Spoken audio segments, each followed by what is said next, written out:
Продолжува протестот против рудници на актерот и активист Стојан Велков Трн.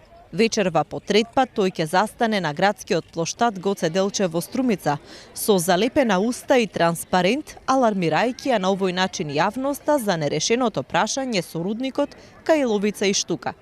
Од викендов во саботата навечер, тој во периодот помеѓу 20 и 21 часот стои среде плоштадот, упатувајќи порака до надлежните институции да го решат горливиот проблем.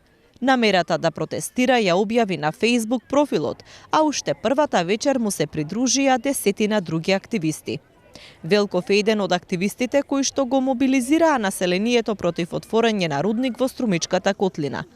Тој пред една недела за време на моторизираниот протест рече дека во рудникот има и политичка игра.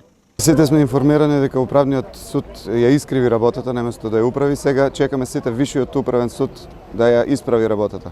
Зошто? Затоа што сите правни и еколошки и морални аргументи се на наша страна.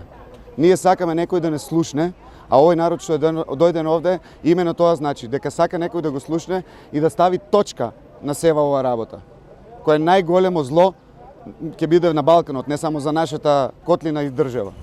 Така да тоа е најбитната порака која што треба да ја слушнат сите што треба да ја слушнат. Затоа што веќе немаме нерви. Концесионерот на рудникот Каиловица, Euromax Resources, побара да не се спомнува рудникот за време на предизборието и да не му се дава политичка конотација, но активистите пак одговараат дека сега е момент политичарите да се изјаснат за клучните прашања за иднината на регионот.